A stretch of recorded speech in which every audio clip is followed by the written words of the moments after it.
Enquête Galsen, le meilleur site d'actualité au Sénégal. L'information chez nous est partout. Messieurs, bonjour. Je suis ravie de vous retrouver parce que pour l'essentiel, nous sommes ensemble, notamment dans le cadre de la 15e conférence organisée par les fondations René Cassin et Norman portant sur la formation en droit international, des droits de l'homme et élections. Donc, je vous salue en vos noms, grades, toutes tendances confondues. Et je voudrais dire le plaisir que j'ai à partager cette table avec des personnes engagées dans le domaine des droits humains. Je parle de Monsieur le Président Gaspard Onokoko Onozal. Je disais tout à l'heure à mon frère et ami Alioune que je connais Gaspard depuis plus de 30 ans peut-être. Il était jeune et il venait de la RDC en courant. Et il nous a trouvés à l'Institut des droits de l'homme et de la paix. Depuis lors, il n'a fait que s'activer dans le domaine des droits humains. Et merci.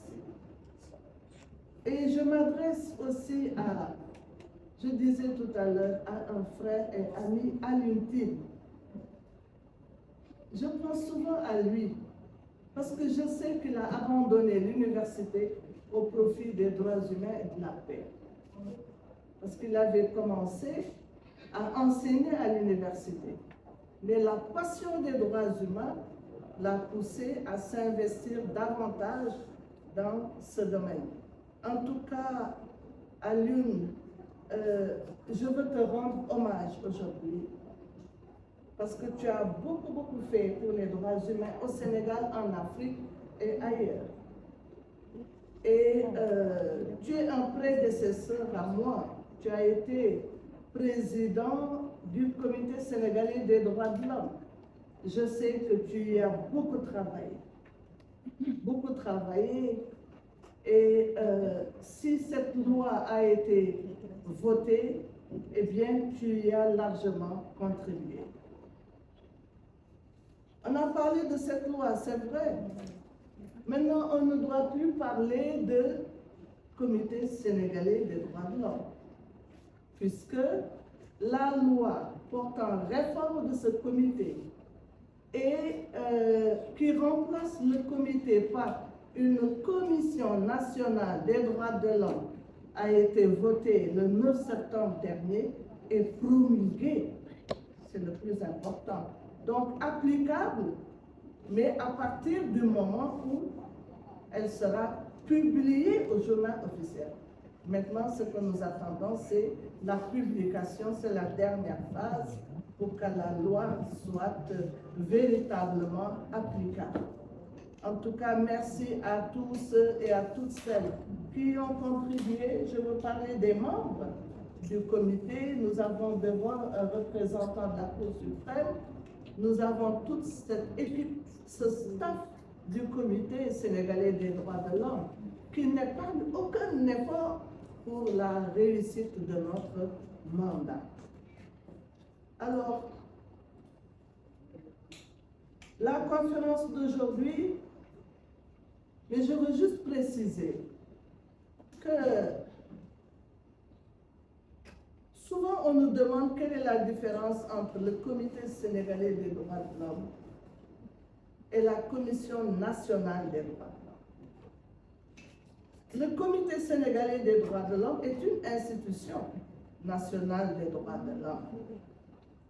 Mais à la différence de ce qui a été créé dernièrement, la Commission nationale des droits de l'homme, d'abord cette commission a plus de pouvoir et d'autonomie, c'est d'une importance capitale, mais cette commission se fonde davantage sur les principes des Nations Unies qui ont été présentés en 1993 dans le cadre de la déclaration de Paris.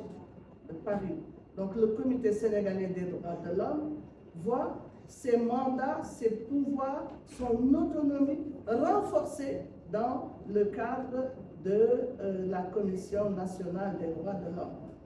Et cela m'amène à parler du sujet de la conférence. C'est élections et droits de l'homme au rôle des INDH et des OSC. OSC, c'est les organisations de la société civile. Les INDH, ce sont les institutions nationales des droits de l'homme. Il y en a en principe dans tous les pays du monde, en se fondant sur les principes des Nations Unies. Alors, le changement que nous avons connu de comité sénégalais à commission nationale, elle est importante déjà pour la forme. Le comité sénégalais des droits de l'homme a souvent été confondu avec une organisation de la société civile.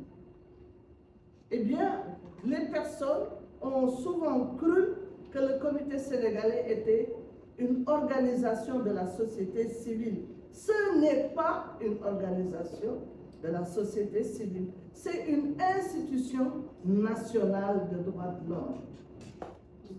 Alors, et c'est ça peut-être qui fait la distinction entre INDH et organisations de la société civile. Les organisations de la société civile ont plutôt un caractère, je pourrais dire, privé, alors que la CNDH est une institution publique.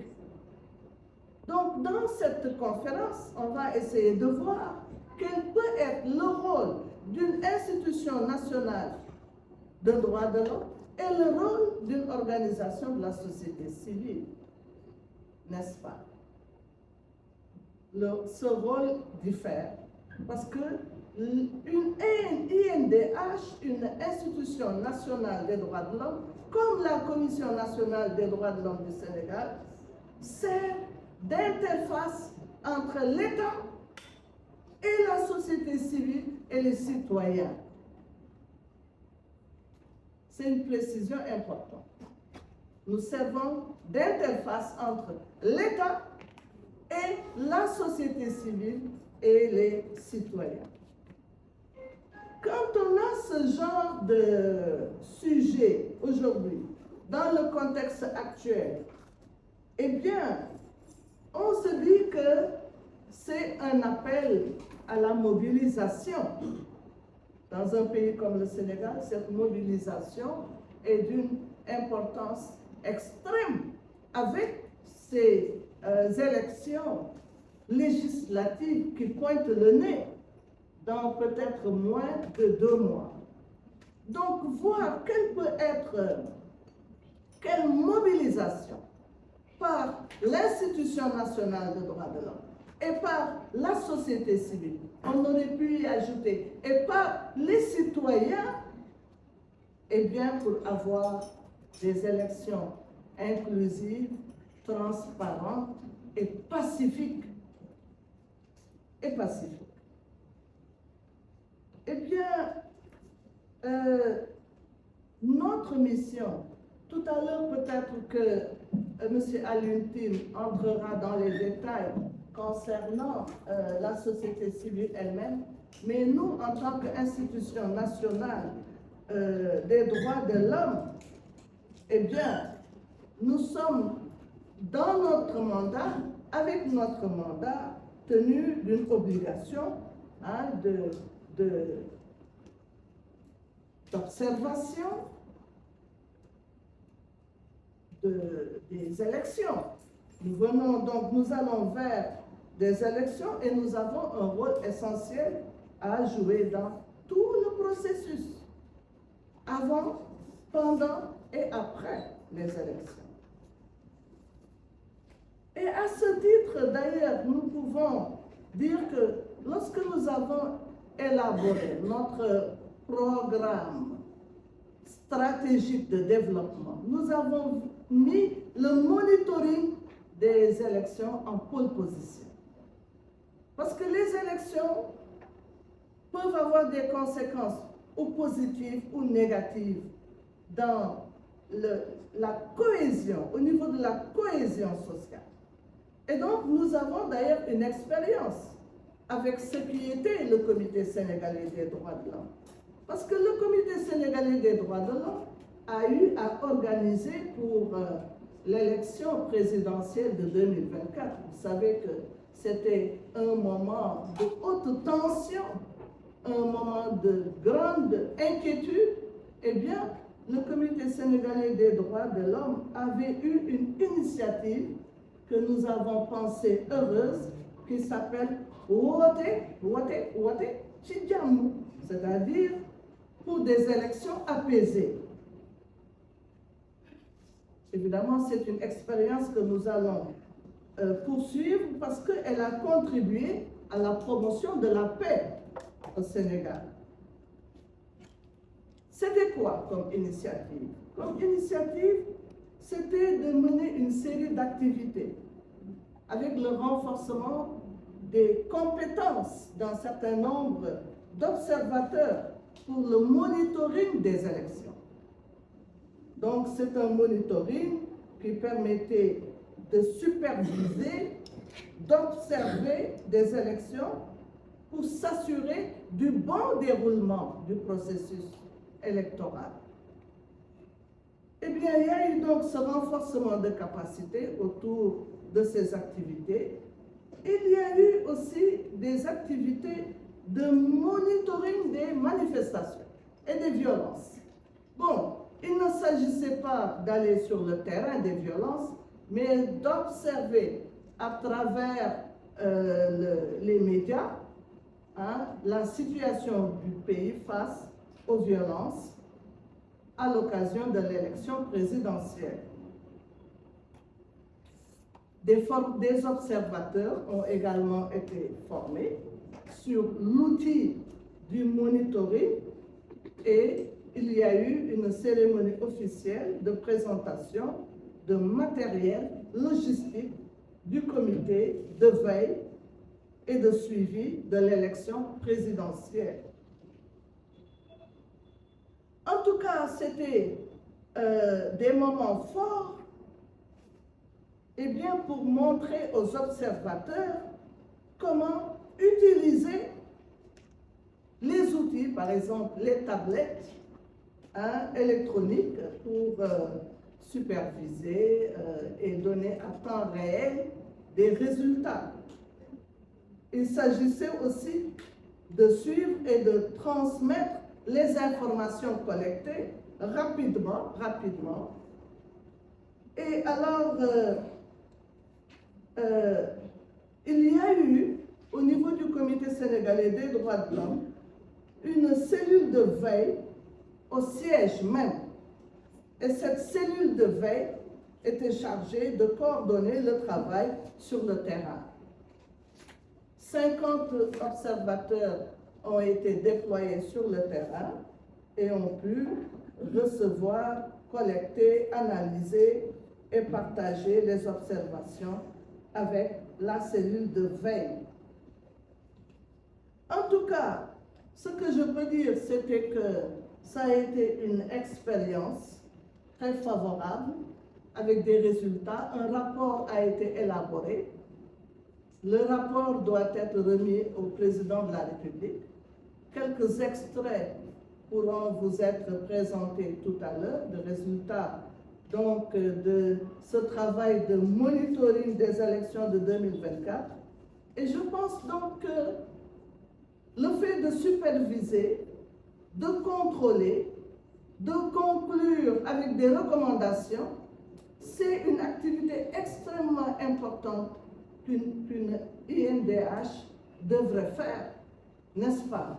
Parce que quand les élections sont inclusives, quand à l'occasion de ce processus électoral, les lois, les règlements, les principes sont respectés, eh bien les populations se retrouvent avec des résultats acceptés et la paix sociale. Donc c'est fondamental.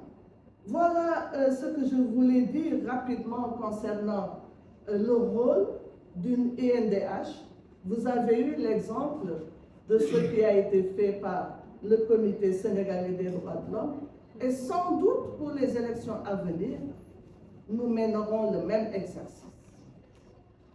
Et toutefois, toutes les fois qu'il y aura des élections. Eh bien, tout à l'heure, cette expérience que j'ai présentée très rapidement sera analysée dans les détails. Vous ferez vos observations, vos recommandations, et ça pourra servir comme perspective d'avenir. En tout cas, c'est ce que je voulais dire.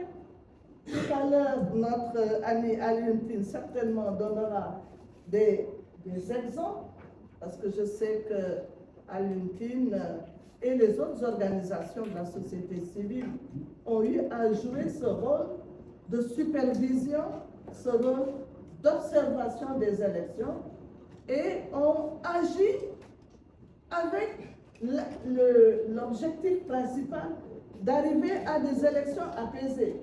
Parce que quand les règles ne sont pas respectées, eh bien, ce sont des conflits qui s'ensuivent et évidemment, ce n'est pas souhaitable. Sur ce, je déclare ouverte la conférence sur élections et droits de l'homme, rôle des INDH et de la société civile. Je vous remercie de votre aimable attention. Merci. Merci beaucoup, Madame la Présidente, pour ces commentaires. Également, merci d'avoir partagé cette expérience d'initiative pour l'étudiant, qui est un programme qui a dû être réalisé grâce au soutien technique et financier du Bureau régional pour l'Afrique de l'Ouest et au commissariat aux droits de l'homme des Nations Unies. Donc, qui a permis quand même de réaliser beaucoup d'activités, comme vous l'avez dit. Donc, on a accompagné tout le processus de l'élection présidentielle de en tout cas, merci beaucoup. Nous avons donc conservé une pause de 2 minutes pour permettre à nos autorités de faire des interviews avec les journalistes. Nous, on va poursuivre. Et ma proposition sur les ASN, vous l'avez oublié ou bien?